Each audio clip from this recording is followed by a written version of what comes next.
There's a lot more fun and human interest in history and art than you've been led to believe. I'm Professor Andrew Lear, classicist and expert on sexuality in ancient Greek art. I've developed a hugely popular series of art museum tours uncovering the sexy secrets of history and art. This series will follow up on that, spreading the fun to all the art lovers out on the internet. In the last episode, we talked about the way artists in the Western tradition managed to find sexy scenes of bathing beauties to paint in the Bible. Today, we'll talk about another way they used Christianity as a source for sexy pictures, by heavily sexualizing, mostly in a remarkably homoerotic way, certain male religious figures. These ranged from King David through a couple of saints. St. John the Baptist was often used this way, and St. Sebastian, in particular, was portrayed this way so often that he became a gay icon down to the 20th century. Finally, we'll end by talking about the most blasphemous side of religious art, the theme I call Sexy Jesus. Let's start with King David. Through the Middle Ages, David had always been represented as a bearded king. But suddenly, in the Renaissance, someone remembered that at the time of his most famous exploit, David was actually a boy. Then, sometime around 1440, Donatello created a statue of David that must have shocked people at the time, because it was the first nude male statue since classical antiquity. And what a nude! Clearly, Donatello set out to turn the biblical David into a Greco-Roman hero. But the fact is that the Greco-Roman statues that influenced the later Renaissance hadn't been dug up yet. And without having seen ancient statues, what Donatello imagined was sexier than real ancient statues. Partly this comes from the really exaggerated version of Contrapposto, in which Donatello has placed David. This, it seems to me, comes close to imitating the way women sway with their hips. I call it the aloha lei gesture, and it's typical of sexy boys in Renaissance art. Of course, he also has this long hair and the flowered hat. It's possible that shepherds wore flowers on their hats in the Italian Renaissance, but one doesn't see it very often in art, so along with the long hair, it seems to add to the impression that he's rather girly. Now, I'm going to show you the statue from the back, because I think that the butt shot, as they call it, is even more clearly skanky. He certainly is thrusting his butt out in a provocative way, but there's one other detail that raises the ante, and this is a detail for which there is no possible explanation in the biblical narrative. I always think that if there's no explanation for a detail except that it's sexy, well, then it's there to be sexy. David is standing on Goliath's head, and Goliath's helmet has a big feather on it. That feather is reaching up between David's thighs, almost into the perineum, the area between the genitals and the rear end, as if to tickle or, well, stimulate him. This is not only suggestive, but a bit sexual. Just how anyone thought that was appropriate to a biblical hero, I have no idea. And this wasn't a private artwork. It stood in the courtyard of the Medici family palace. Who knows? In any case, this David launched a Renaissance tradition of making sexy saints. Before going on to the others, I want to address directly one factor that might shock a modern viewer. The David is portrayed in a sexy way, but he looks barely pubescent, too young to be sexualized by our standards. We tend to see pubescence and even adolescence as children, at least in sexual terms. Most other cultures have, however, tended to see pubescence and adolescence as sexual. Women, after all, were married at 12 or 13, so why would boys not be treated as sexual? In any case, I share your discomfort with it, but there's no point in pretending that the figures are not portrayed in a sexy way in art. You might expect me now to turn to Michelangelo's David, but while the David, as it's called, is often considered the most beautiful image ever made of a nude male, it is not heavily sexualized. The David is nude, but more heroic than sexy. Indeed, I would argue that Michelangelo intended, among other things, to answer Donatello's David. When he made his statue 75 years after Donatello's, ancient sculpture was beginning to be known, and he knew that the heroic nudes of classical antiquity were not blatantly sexy. Instead, I'm going to turn to St. John the Baptist, another figure who was often sexualized. Again, this probably is all just because John the Baptist is often portrayed as an adolescent, because he's an older child than Christ. Leonardo painted him as a curly-haired, bare-chested adolescent with a rather come-hither expression. In fact, this was probably a portrait of his assistant, Gian Giacomo Caprotti, whom he referred to as Il Salai, the little devil, with whom he had a complicated, seemingly erotic relationship, and to whom he left both this painting and the Mona Lisa when he died. Caravaggio's John the Baptist with a ram, one of his 8 versions of the saint, is probably the most sexualized version. This John is, like Donatello's David, young enough that we find a sexy picture of him a little shocking. But sexy it is. John is snuggling with a ram with big horns, and there's a good bit of emphasis in the picture on John's buttocks. Indeed, his posture, with his legs slightly apart, is close to one in which a ram, sorry for the pun, could ram him.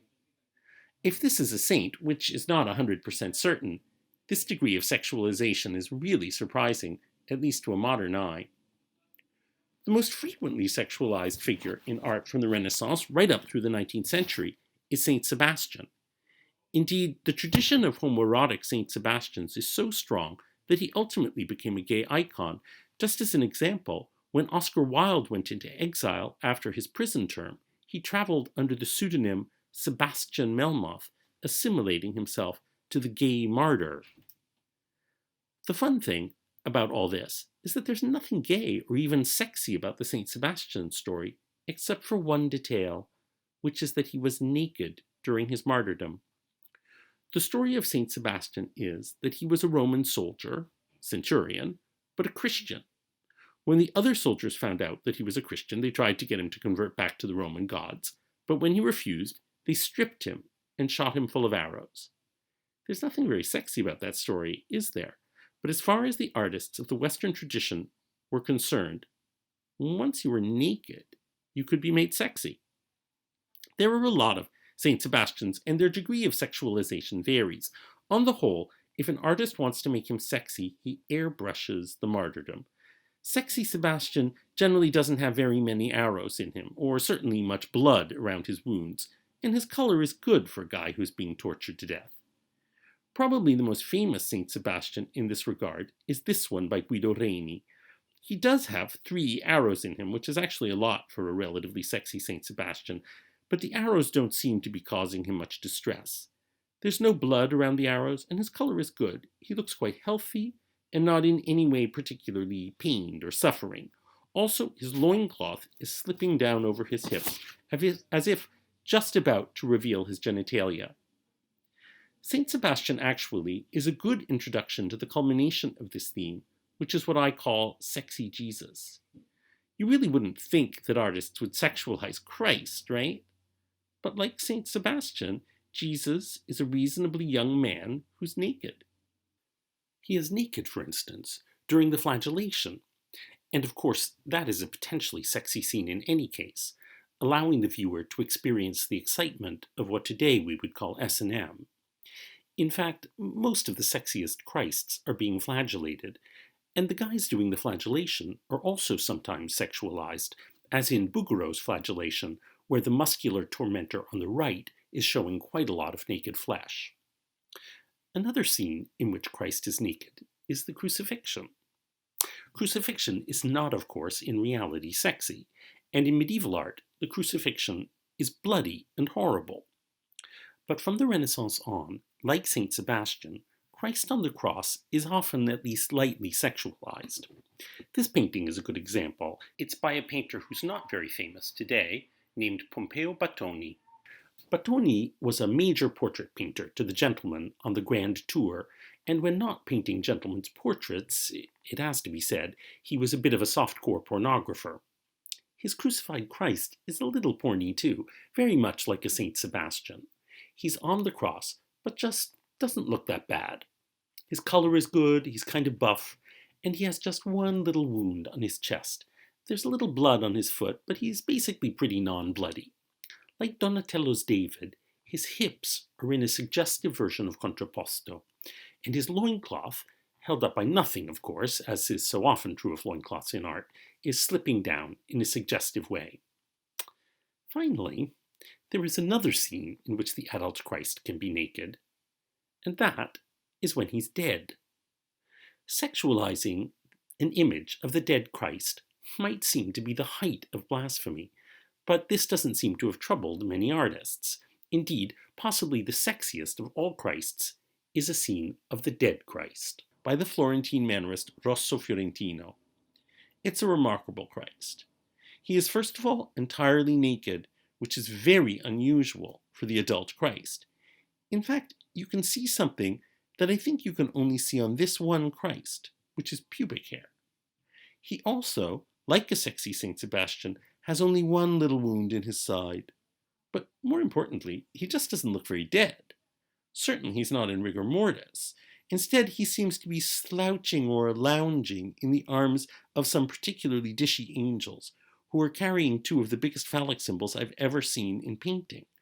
They're candles, I suppose, but rather than candles of a somewhat phallic kind, I would say they're phallic symbols of a slightly candly kind.